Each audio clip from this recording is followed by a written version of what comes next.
Bonjour à tous, on commence ce tour de la presse sportive par la Ligue Europa et une bonne nouvelle pour le foot français.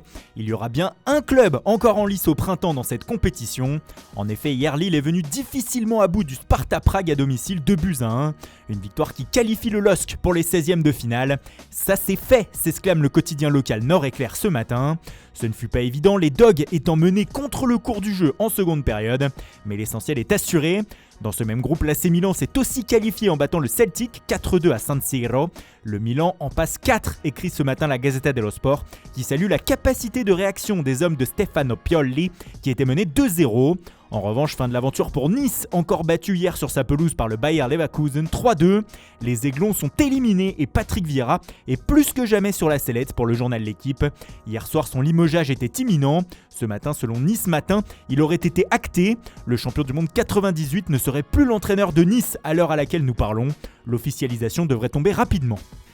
Ailleurs en Europe, la Ligue Europa a donné le sourire à certaines équipes, comme Arsenal par exemple.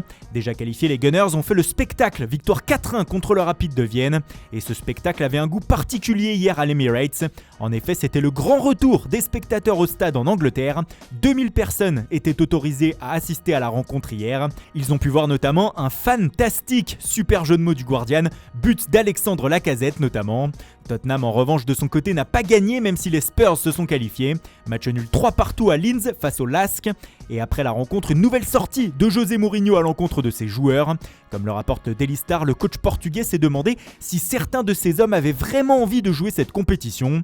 Ils vont de toute façon devoir continuer à participer puisque Tottenham est en 16e de finale, comme Benfica et Braga, vainqueurs du Lech Poznan et de l'AEK Athènes hier et qui volent haut selon Abola.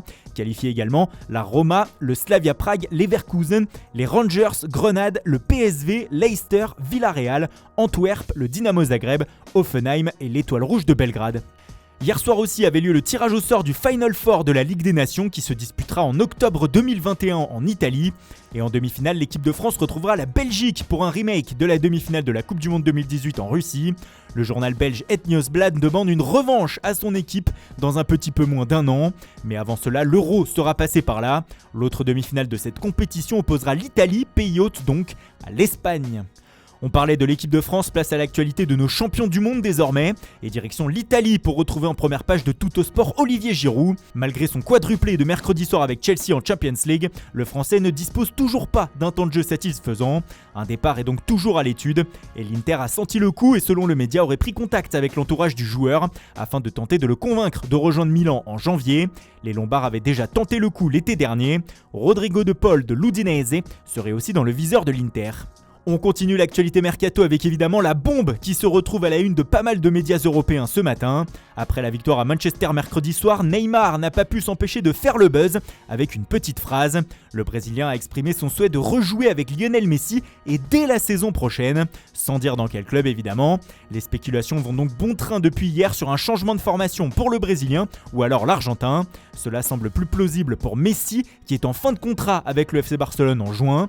Pour l'équipe, Neymar fait son mercato et demande clairement au PSG de se positionner pour recruter la star du Barça l'été prochain. Sport y voit évidemment un clin d'œil de la part du Ney, mais le quotidien catalan se montre réaliste ce matin. Il explique que vu la situation économique dramatique du club blaugrana, il y a plus de chances que Messi file à Paris que Neymar ne revienne à Barcelone. Cependant, Mundo Deportivo veut quand même y croire. Pour le média, cette demande de Neymar au PSG pose un ultimatum au club parisien. En faisant venir Messi, le Brésilien serait d'accord pour prolonger, mais si ce n'est pas le cas, il envisagerait un retour à Barcelone, surtout que la présidence va changer. Bref, c'est encore une fois reparti pour un très long feuilleton.